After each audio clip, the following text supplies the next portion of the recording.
मेरे प्यारे बच्चों, बहुत दिनों से हमारे जो मिलने जुलने वाले स्टूडेंट हैं और जो सिविल सर्विस की तैयारी कर रहे हैं, उनका हम पर ये प्रेशर आ रहा था, दबाव आ रही थी कि सर आप भी वीडियो बनाइए और हमें कुछ गाइडलाइन दीजिए कि हम तैयारी कैसे कर पाए। कुछ ऐसे मिलने जुलने वाले स्टूडेंट हैं जो बीपीएससी की तैयारी कर रहे हैं और इसी उद्देश्य से मैं आज अपना पहला वीडियो बनाने जा रहा हूं। हमें मालूम है कि आज ऑनलाइन और ऑफलाइन बहुत सारी कोचिंग संस्थाएं हैं जो गाइड कर रही हैं बच्चों को। वो उसी उद्देश्य से मैं भी सोचा कि मैं भी जो है वीडियो बनाकर अपने बच्चों को,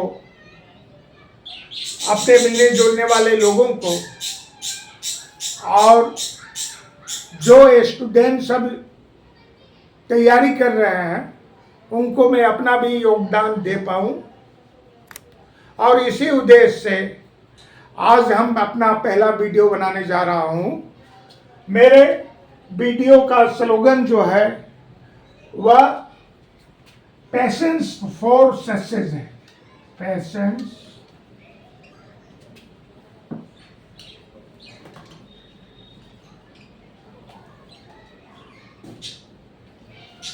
पैशंस फॉर सक्सेस है। और मैं अपना पहले वीडियो में आपको ये बताने जा रहा हूं कि बीपीएससी जिसकी स्थापना 1 अप्रैल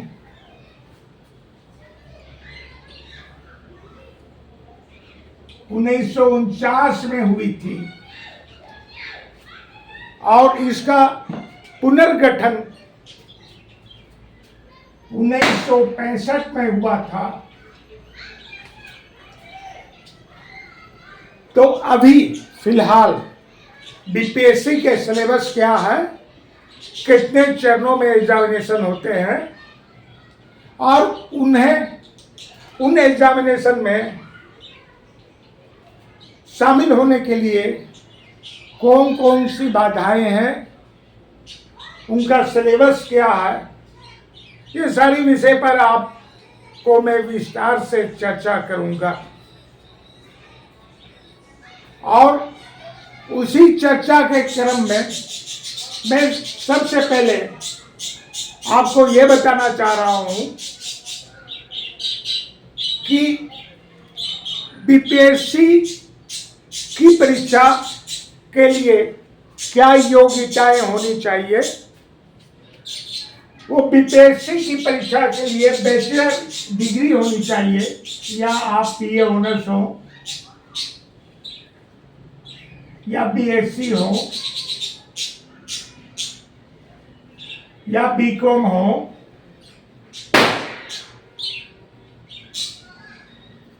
या कोई भी बैचलर डिग्री हो, जो योग्यता आपके पास है वो उसके बाद बीपीएससी का फॉर्म आप भर सकते हैं और बीपीएससी का एग्जामिनेशन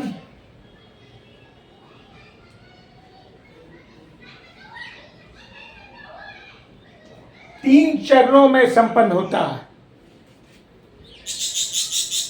पहला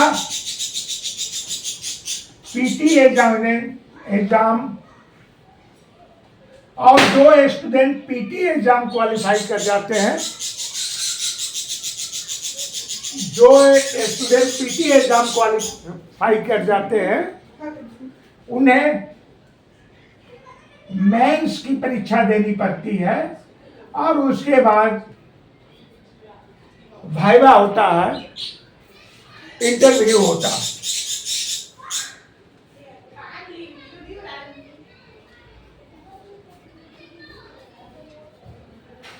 अब हमें ये जानने का प्रयास करना है कि बीपीएससी पीटी एग्जाम की तैयारी कैसे करें और इसको क्वालिफाई कैसे करना है, वो हमें आपको बताने जा रहा हूं कि बीपीएससी में पीटी एग्जामिनेशन जो है में केवल एक ही सब्जेक्ट होता है, जीएस यानी जनरल स्टडीज।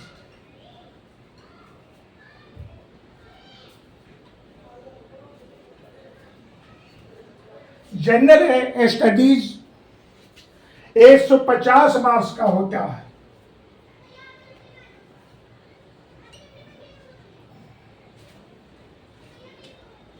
अब हमें ये क्वेश्चन आता है हमारे दिमाग में कि ये 150 मार्क्स का होता है, तो इसकी सिलेबस क्या होगी और इसी सिलेबस के अकॉर्डिंग अनुसार हम लोगों को किस हिसाब से तैयारी करना चाहिए। तो मैं आपको बता दे रहा हूं कि आज से 10 वर्ष पहले क्वेश्चन सीधा सीधी आता था, लेकिन अब वह बात नहीं है। अब हर एक क्वेश्चन को डीपली एनालाइज करना पड़ता है, एनालिसिस करना पड़ता है और हर एक क्वेश्चन जो बीपीएससी के हैं उन पर ध्यान देना पड़ता है, ध्यान केंद्रित करना पड़ता है। उसके बाद ही जाकर उसका सही ऑप्शन चुना जाता है। आज से 10 वर्ष पहले ये सीधा सीधी क्वेश्चन आते थे जिसका आसानी से जो है उसका उत्तर दे दिया जाता था, आंसर दे दिया जाता था। अब वह बातें नहीं। अब बीपीएससी में क्वेश्चन जो है के पैटर्न को टफ बना दिया गया है और उसी के अकॉर्डिंग हमें तैयारी करनी है। क्वेश्चन 150 मार्क्स का ऑब्जेक्टिव होता है। अब इसके बारे में हमें ये जानकारी लेना है क्या क्या सिलेबस है, कैसे हम इसकी तैयारी कर सकते हैं, इसके तैयारी के लिए कौन कौन बुक की आवश्यकता है। तो पहले मैं बता दे रहा हूं कि इसका सिलेबस के बारे में थोड़ा विस्तार से चर्चा कर देना और इन बातों पर आपको सीरियसली ध्यान देना होगा। सिलेबस में कौन से सब्जेक्ट आते हैं उस पर मैं बात करना चाह रहा हूं। पहला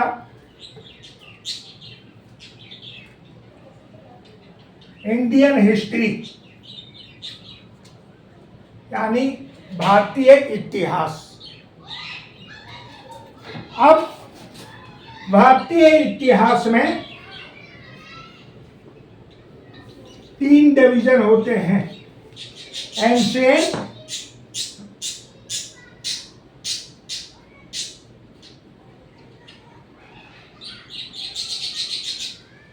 मेडिवल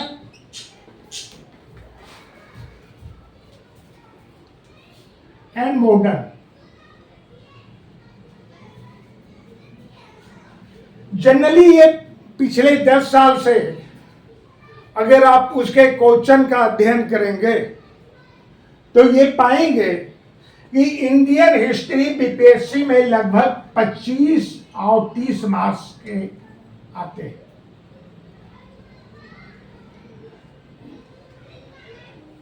कुछ लोगों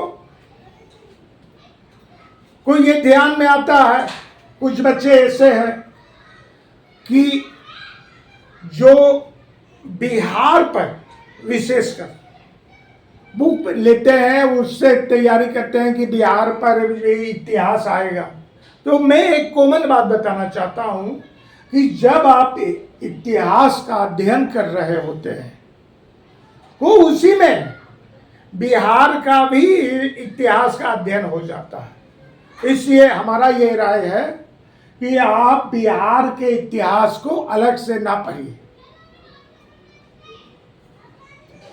अब मैं इसमें बताना चाह रहा हूं, कुछ लोग ये क्वेश्चन कर पाते हैं कि इंडियन हिस्ट्री में किस पोर्शन से ज्यादा क्वेश्चन होते हैं। वो मैं आपको बताना चाह रहा हूं कि मॉडर्न हिस्ट्री जो है,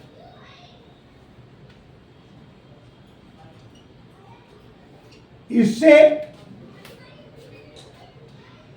modern history, Indian modern history की बात कर रहा हूं, इससे लगभग 10 क्वेश्चन आते हैं।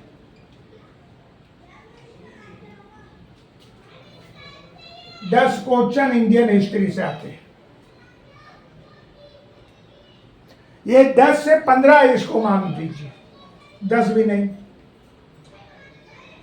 10 से 15 क्वेश्चन इंडियन हिस्ट्री से। और मध्यकालीन जो भारतीय इतिहास है, इससे भी लगभग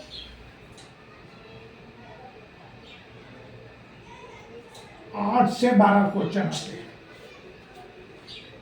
और एंशिएंट हिस्ट्री जो है, प्राचीन भारत से लगभग 10 से 15 क्वेश्चन इससे आते हैं। इस तरह ये सिलेबस है।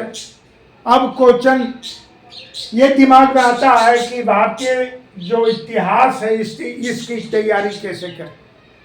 तो मैं आपको सीधा सीधी बता रहा हूं कि भारतीय इतिहास के लिए 11 एंड 12 का सबसे पहले एनसीईआरटी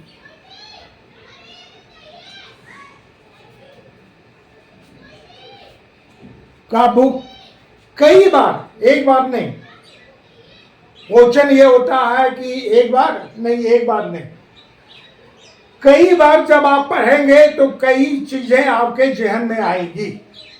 इसलिए मैं ये बोलता हूं कि बीपीएससी में इंडियन हिस्ट्री का जो सिलेबस है वह टफ होता है। या सिर्फ बीपीएससी की बात नहीं कर रहा, TCS UP, MPSC, Rajasthan public service commission, सब के जीएस जो पेपर होते हैं उसका सिलेबस लगभग सेम है। मार्क्स में डिपेंड होते हैं, मार्क्स में अलग अलग डिपेंड होते हैं। जैसे बीपीएससी में 150 मार्क्स का आता है, यूपीपीसीएस में 150 मार्क्स का आता है, राजस्थान पब्लिक सर्विस कमीशन में 100 मार्क्स का आते हैं, एमपीपीएससी में 100 मार्क्स के आते हैं। लेकिन उनमें जो पीटी के परीक्षा होता है उसका सिलेबस उसमें ऑप्शनल भी होते हैं। अब हम आ जाते हैं अपने विषय पर। भारतीय इतिहास में 11 और 12 का एनसीईआरटी पढ़ी। एक और बुक बता रहा हूं, प्राचीन भारत।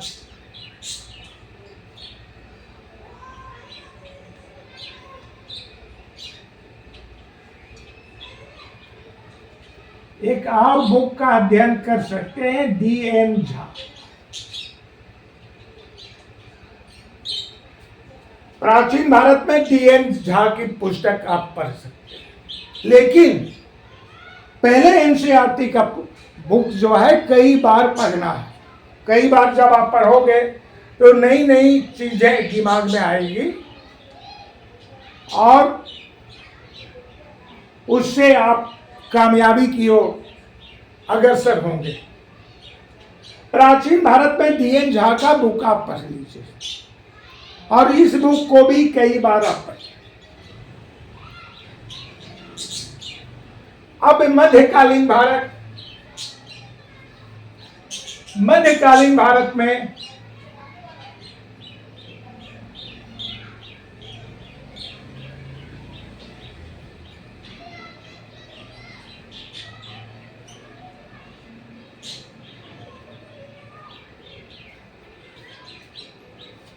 हरिश्चंद्र वर्मा की बुक आती है।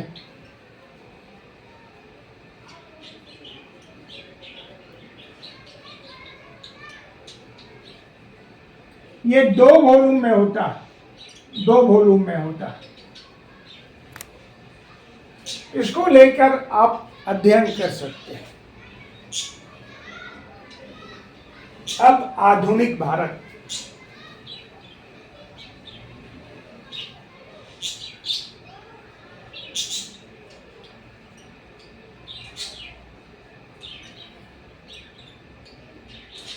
पहला एनसीईआरटी का कई बार पढ़ना है, कई बार एनसीईआरटी की बुक को पढ़ना है। उसके बाद एनसीईआरटी पढ़ने के बाद आधुनिक भारत में बिपिन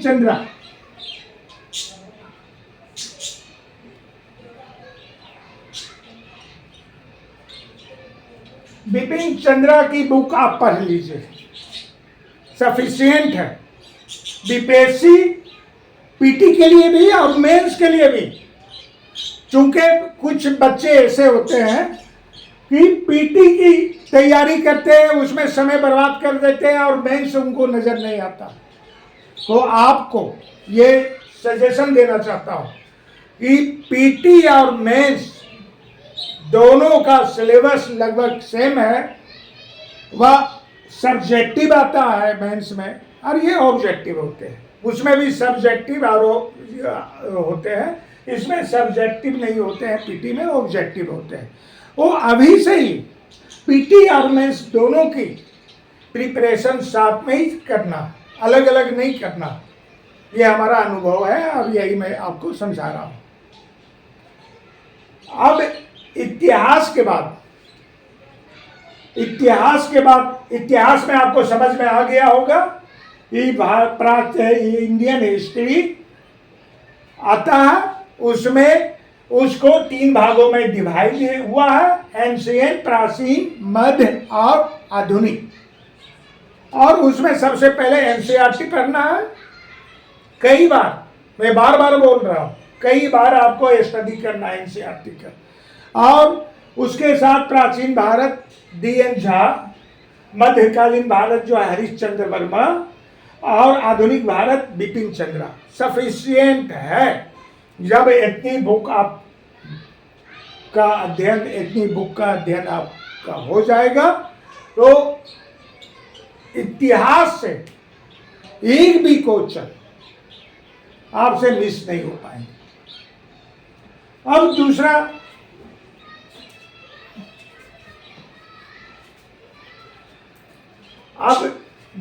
जो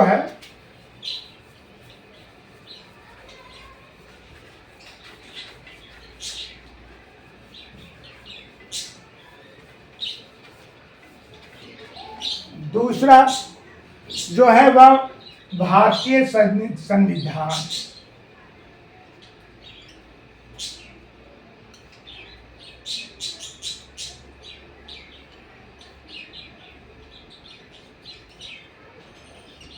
अब दूसरा जो है भारतीय संविधान। अब इस पर क्वेश्चन होता, कितने क्वेश्चन आते होंगे भारतीय संविधान से? तो जब पिछले 10 सालों के क्वेश्चन का अध्ययन करेंगे तो आपको भली भांति समझ में आ जाएगा। भारतीय संविधान से लगभग 15 से 20 क्वेश्चन आते हैं।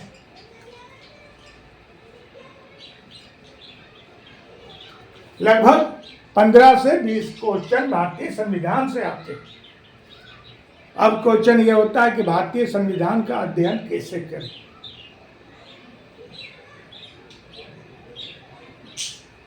वो भारतीय संविधान के लिए मैं 3 बुक आपको सजेस्ट करूंगा। 3 बुक आपको बताने जा रहा हूं भारतीय संविधान का। ये 3 बुक में से आप कोई भी बुक पढ़ लीजिए, आपका भारतीय संविधान पूरा हो जाएगा। पहला है DD बसु। भारतीय संविधान का जो बुक है DD बसु का पढ़िए, या लक्ष्मीकांत। 2 बुक में से कोई भी एक बुक पढ़ लीजिए। भारतीय संविधान के 2 बुक मैं बता रहा हूं, DD बसु और लक्ष्मीकांत। दोनों में से कोई एक, या ये या ये। और एनबीटी का एक बुक आता है भारतीय संविधान पर,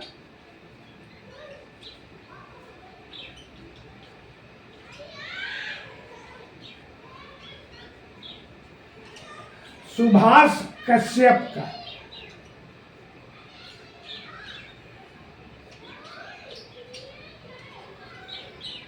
ये जरूर आप स्टडी कर लीजिएगा। सुभाष कश्यप का भारतीय संविधान का एक बुक आता है, एनबीटी प्रकाशन का। एनबीटी पब्लिकेशन का आता है। तो आपका भारतीय संविधान सिर्फ बीपीएससी पीटी के लिए नहीं, मेंस के लिए भी और कई राज्यों के सिविल सर्विस के लिए आपकी तैयारी पूरी हो जाएगी। सिर्फ बीपीएससी पर टारगेट नहीं करना है। आप हिंदी भाषी राज्य में जैसे JPSC Jharkhand public service commission, MPSC Madhya Pradesh, PCS UP, Rajasthan public service commission, सारे का सिलेबस लगभग सेम है। उसकी तैयारी एक बार में आपको पूरी हो जाएगी, पूरी हो जाएगी, इसमें कोई दुविधा की बात नहीं। भारतीय संविधान भी हो गया है और इतिहास भी हो गया। अब हम आते हैं ज्योग्राफी पर।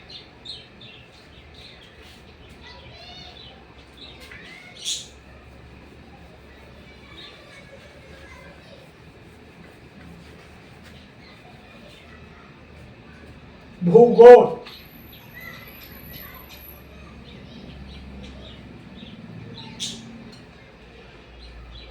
भूगोल में कितने क्वेश्चन आते हैं और कैसा क्वेश्चन आता है?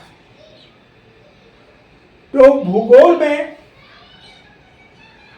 में दो भागों में स्टडी किया जा सकता है। एक इसका थ्योरी और दूसरा इंडियन ज्योग्राफी।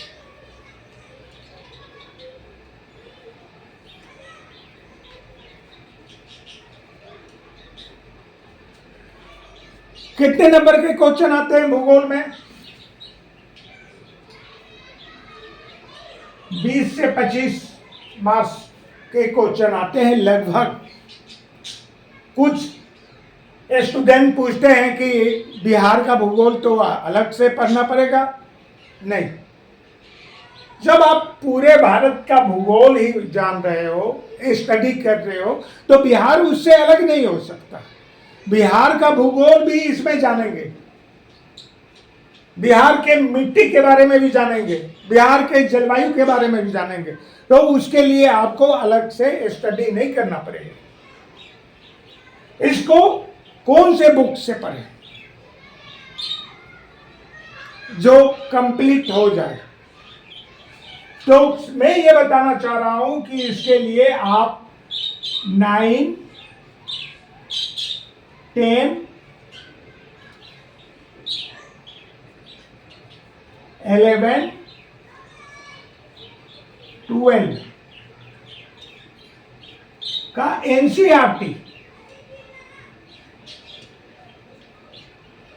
एनसीईआरटी बुक को कई बार पढ़िए, कई बार, एक बार नहीं, कई बार इसका स्टडी करिए। आपका बिहार का भूगोल भी कंप्लीट हो जाएगा और भारत का भूगोल भी कंप्लीट हो जाएगा। और भूगोल के जो थ्योरी है वह भी इसमें आते हैं। चाहे वह आप ज्वालामुखी के बारे में पढ़ो, चाहे वह भूकंप के बारे में पढ़ो, चाहे वह मिट्टी की संरचना के बारे में पढ़ो, सारे चीज इसमें आ जाएंगे। 9, 10, 11, 12। इसके साथ ही आप बिहार बोर्ड की जो बुक है ज्योग्राफी की 9, 10 की, इसका भी अध्ययन कर सकते हैं। भारती भवन की जो बुक है इसका भी अध्ययन कर सकते हैं। इससे आपका कंसेप्ट जो है क्लियर हो जाए। इसमें कोई दो मत नहीं हो सकता। और भूगोल कई बार पढ़िए, एक बार नहीं, कई बार स्टडी करना पड़ता है, तब जाके आपका एक एक क्वेश्चन का एनालिसिस हो पाएगा। अब भूगोल के बाद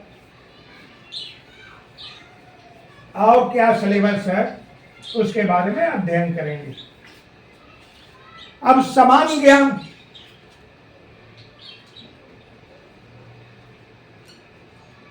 जनरल साइंस आता है। जनरल साइंस में भी 25 से 30 क्वेश्चन होते हैं। ये ध्यान रखिएगा, जो मैं आपको बताने जा रहा हूं वह मैं पिछले 10 सालों का अध्ययन करने के बाद, 10 सालों के क्वेश्चन का अध्ययन करने के बाद आपको मैं बताने जा रहा हूं। सामान्य ज्ञान जो है इसमें क्या है, 25 से 30 क्वेश्चन इसमें आते हैं।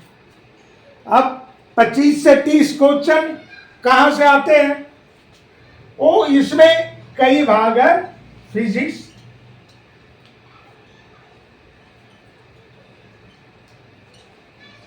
केमिस्ट्री,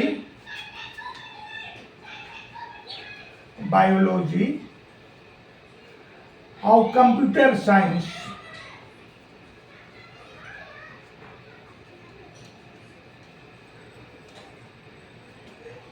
इसको जनरल साइंस की जगह पर साइंस एंड टेक्नोलॉजी भी इसका नाम दे सकते हैं, क्योंकि करंट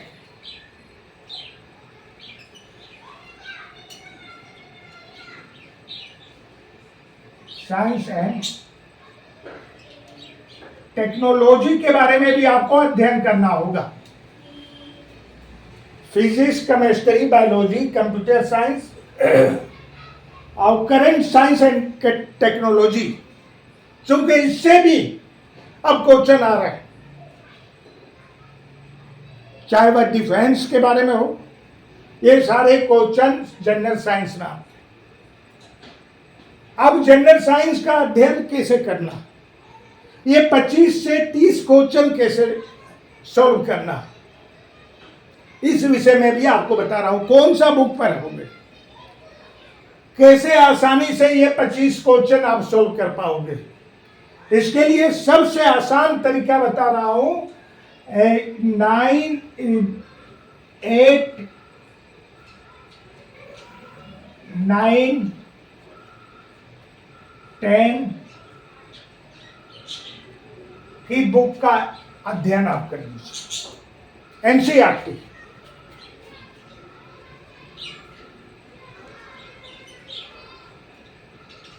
एनसीईआरटी का अध्ययन कर लीजिए 8, 9, 10 के बुक का। अब 8, 9, 10 में अलग अलग सब्जेक्ट के अलग अलग बुक होते हैं, तो उसके अनुसार आप इसका स्टडी कर लीजिए। Physics, chemistry, biology, computer science का आप फंडामेंटल कंप्यूटर साइंस है। साइंस और टेक्नोलॉजी जो है, इसके लिए आपको न्यूज़पेपर पढ़ना होगा।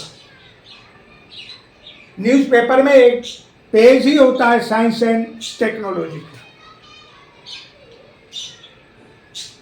न्यूज़पेपर के अलावा भी आपको साइंस और टेक्नोलॉजी के लिए टीवी न्यूज़ सुनना होगा, न्यूज़ का एनालिसिस करना होगा। कई चैनल ऐसे हैं जो साइंस और टेक्नोलॉजी के संबंधित जो है अपना प्रसारण करते हैं, उस पर आपको ध्यान देना। अब मैं बात कर रहा हूं, लेकिन ये एनसीईआरटी की बुक 8, 9, 10 का जरूर स्टडी करना और कई बार स्टडी करना है, क्योंकि कुछ स्टूडेंट ऐसे होते हैं जिनका साइंस सब्जेक्ट जो है कमजोर होता है और वह साइंस को नहीं समझ पाते, तो इसलिए इनको अपने सीनियर से हेल्प भी लेना है। कोई चीज़ नहीं समझ में आ रहा है केमिस्ट्री में, फिजिक्स में या बायोलॉजी, जो सीनियर उनके हैं या जो अच्छे टीचर हैं उनका हेल्प भी लेना, और साइंस को बार बार स्टडी करनी है। क्योंकि ये आप जान लीजिए कि बीपीएससी में कोई भी एक पोर्शन में आप कमजोर हैं या सिविल सर्विस की तैयारी कर रहे हैं और कोई भी सब्जेक्ट जो आपको समझ में नहीं आ रही या उस सब्जेक्ट में आप कमजोर हैं, तो समझ जाइए कि आपका सिविल सर्विस का सपना अधूरा हो सकता है। इसलिए मैं बार बार ये बोल रहा हूं, साइंस पेपर पर विशेष ध्यान देना, इस पर विशेष ध्यान देना होगा आपको। और कोई चीज नहीं समझ में आ रही है, आगे के क्लास में मैं साइंस सब्जेक्ट भी पढ़ाऊंगा और एक एक विषय पर आपको बहुत इजी वे में समझाऊंगा। इसलिए आप हमारे साथ जुड़े, बने और वीकली जो है आप इसका स्टडी करिए। उसके बाद जो सिलेबस है, जनरल साइंस भी हो गया, भारतीय संविधान भी हो गया, इतिहास की बातें भी हो गई, अब जो ज्योग्राफी की बात भी हो गई। अब जो बात मैं करने जा रहा हूं वह बड़ा पेचीदा है, कॉम्प्लिकेटेड क्वेश्चन भी आते हैं, वह भारतीय अर्थव्यवस्था।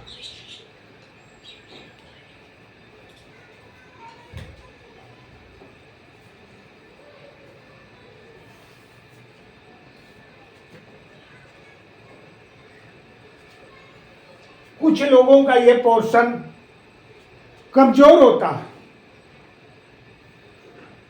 लेकिन आपको हमेशा याद रखना है, कोई भी एक पोर्शन, कोई भी एक विषय आपको कमजोर ना रखना। अगर किसी भी एक विषय में आप कमजोर हो गए तो फिर आप कामयाब नहीं हो सकते। इसलिए मैं बार बार बोल रहा हूं कि जो सिलेबस है सब में आपको मास्टर बनना है, सब में आपको गहन अध्ययन करना है। अब भारतीय अर्थव्यवस्था,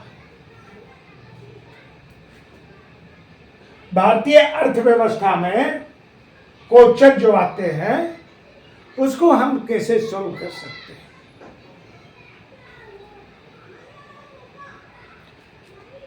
तो इसके लिए बड़ा सिंपल तरीका बता रहा हूं। एक बुक आती है डट एंड सुंदरम की,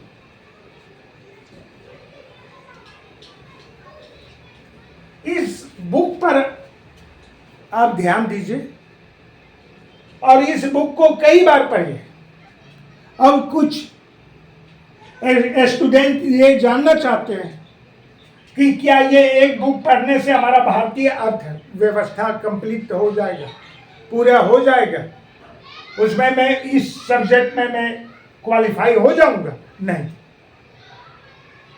भारतीय अर्थव्यवस्था में क्वेश्चन कितने आते हैं ये बात मैं नहीं बताना चाहिए था पहले। इसमें भी 20 से 25 क्वेश्चन आते हैं, लेकिन इसके क्वेश्चन किस टाइप के होते हैं ये जानना भी जरूरी है। तो भारतीय अर्थव्यवस्था में 20 से 25 क्वेश्चन जो आते हैं, इसमें एक चीजों पर आपको ध्यान देना होगा कि करंट इकोनॉमी से क्वेश्चन ज्यादा आते हैं। करंट इकोनॉमी से क्वेश्चन ज्यादा आते हैं। अब आप बोलोगे करंट इकोनॉमी से क्वेश्चन आते हैं तो उसका क्या स्टडी करने का क्या तरीका है? तो मैं आपको बताना चाह रहा हूं कि जो न्यूज़पेपर है, कोई भी एक न्यूज़पेपर आप देखिए, कोई भी एक अच्छा न्यूज़पेपर आप पढ़िए। अगर आप हिंदी से तैयारी कर रहे हैं तो हिंदुस्तान पढ़िए, बिहार में हर जगह उपलब्ध है, हर गांव में, हर शहरों में किसी न किसी के यहाँ हिंदुस्तान पेपर आता है और उसमें एक अलग पेज होता है आर्थिक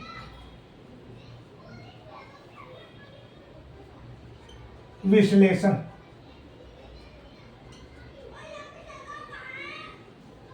इसका जरूर अध्ययन करिए और उसमें जो टॉपिक आपको लगे कि नहीं ये पॉइंट जो है हमें जानना चाहिए, तो उस पॉइंट को आप नोट कर लीजिए, डेली डायरी बना के उसको नोट कर लीजिए।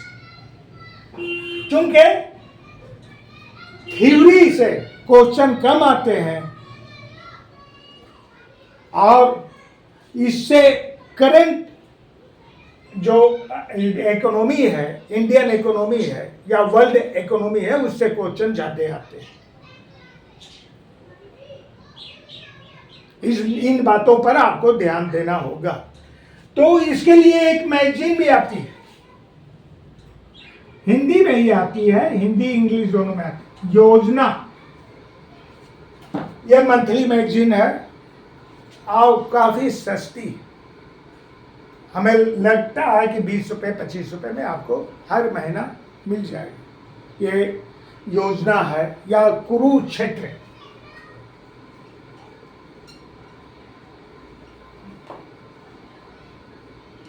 ये दोनों मैगजीन में से एक आप लीजिए, दोनों लेने की जरूरत नहीं है। दोनों मैगजीन हर बाजारों में उपलब्ध है, योजना या कुरुक्षेत्र। ये मंथली मैगजीन होता है, इसको आप ले सकते हो और लेना भी चाहिए। योजना से आप जो है तैयारी कर सकते हो। तो इकोनॉमी, इंडियन इकोनॉमी की तैयारी के लिए एकमात्र बुक है, बुक जिसको मैं बता रहा हूँ डॉक्टर एम सुंदरम का। इसका अध्ययन कर लीजिए, इससे आपको थ्योरी पेपर मजबूत हो जाएगा। उसके बाद करंट इकोनॉमी पर क्वेश्चन ज़्यादा आते हैं। करंट इकोनॉमी के लिए कोई भी एक अच्छी न्यूज़पेपर पढ़िए। पूरा न्यूज़पेपर नहीं आपको पढ़ना है, मत पढ़ो, मैं भी नहीं बोलता, लेकिन उसका जो इकोनॉमी वाला जो पेज है, आर्थिक विश्लेषण वाला जो पेज है, उसको आप जरूर अध्ययन करो। अगर उसमें भी समय नहीं मिल पा रहा तो आप योजना भी पढ़ो, कुरुक्षेत्र, दोनों में से कोई एक मैगजीन पढ़ लीजिए, आपका इंडियन इकोनॉमी भी कंप्लीट हो जाएगा। अब उसके बाद सबसे इम्पोर्टेंट चीज, जिस विषय को मैं बताने जा रहा हूं,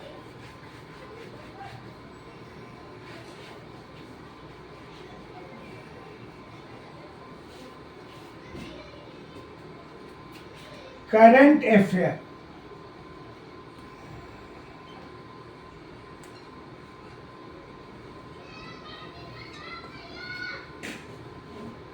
करंट अफेयर का मतलब कुछ लोग बोलते हैं बिहार का भी करंट अफेयर पढ़ना होगा। अरे करंट अफेयर तो आपको स्टडी करना ही करना, अगर आप जो है लोक सेवा आयोग की परीक्षा दे रहे हो, चाहे वह किसी भी राज्य का परीक्षा।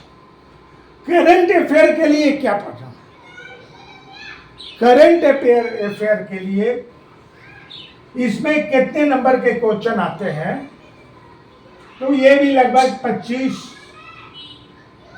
और 30 के बीच में क्वेश्चन आते हैं। इसके भी कई विषय हैं, जैसे politics, sports and game,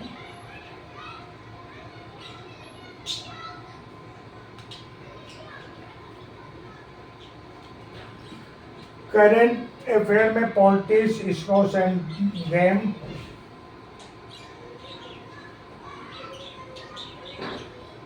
current news,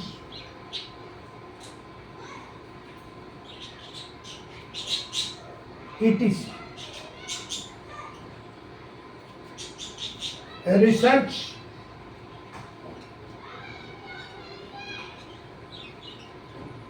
ETC।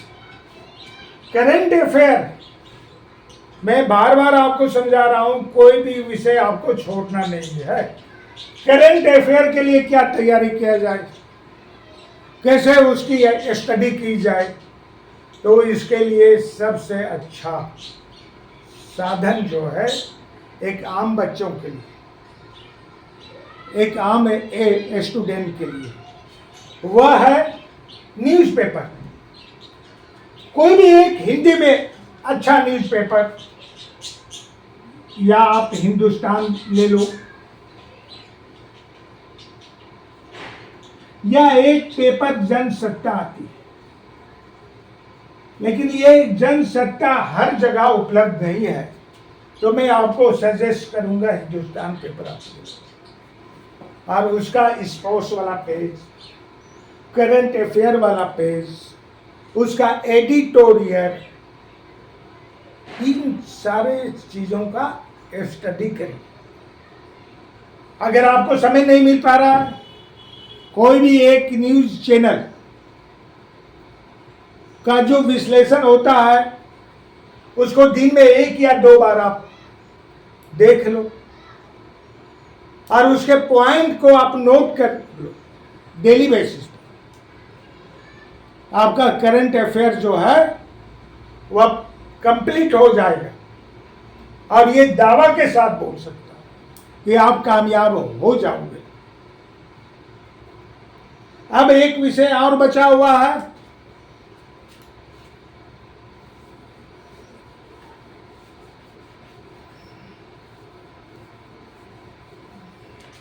एक विषय और बचा हुआ है।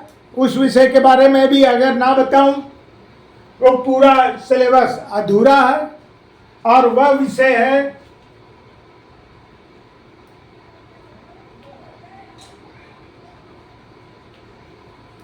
Mental ability. इसमें भी 2 चीजें हैं जो बीपीएससी में आती है, और कई सालों का जब सिलेबस आप स्टडी करेंगे तो ये पाएंगे कि इसमें 10 क्वेश्चन आते हैं।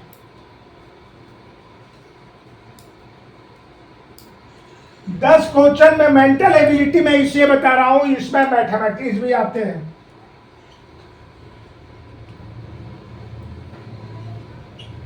और मेंटल एबिलिटी भी आते हैं, मतलब रीजनिंग भी आते हैं, रीजनिंग टाइप के क्वेश्चन भी आते हैं। मैथमेटिक्स में एक कॉमन मैथमेटिक्स आता है, एक ऐसा गणित आता है जो एक आम स्टूडेंट को जानना बेहद जरूरी है, एक आम स्टूडेंट को भी जानना बहुत जरूरी है। वैसे क्वेश्चन आते हैं।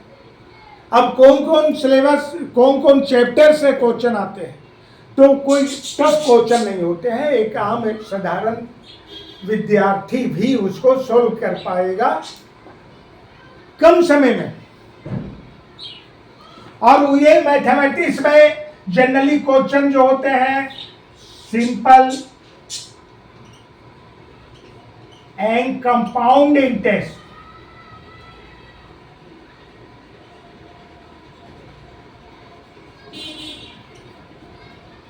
सिंप्लीफाई,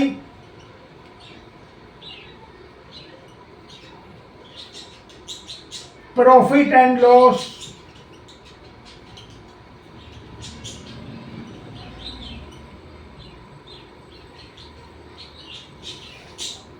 मेंसुरेशन,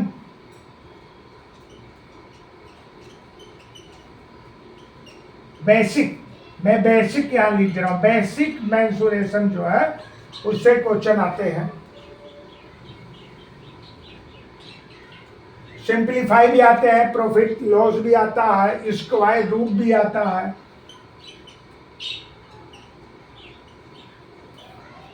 या कॉमन एलिजेब्रा भी आता है।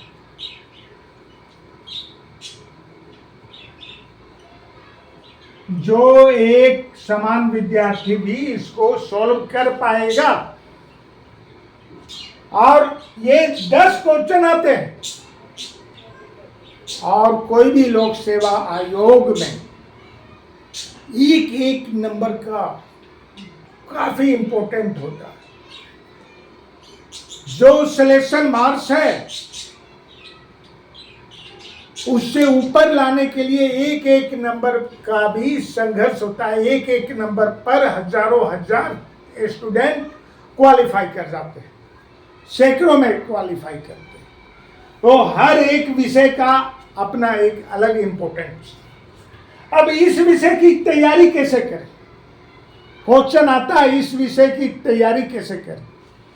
तो या तो ये सब चैप्टर और बहुत सारे चैप्टर हैं इसमें, उसका आप स्टडी कर लीजिए। या तो RS अग्रवाल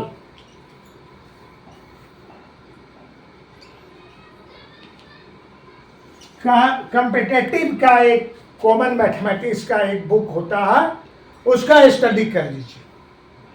आपको ये चैप्टर जो है पूरा हो जाएगा। अब ये क्वेश्चन आता है BPSC PT में कितने नंबर पर सिलेक्शन हो जाएगा, कितना मैं बना दूं तो BPSC PT के लिए मैं क्वालिफाई हो जाऊंगा। तो मैं ये बोलता हूं, हमारा ये मानना जनरली BPSC के लिए 117 120 नंबर पर स्टूडेंट जो है क्वालिफाई हो जाते हैं। लेकिन हमारा अपना विचार है, इन नंबर पर नहीं जाना है, पूछे गए क्वेश्चन के पैटर्न और क्वेश्चन के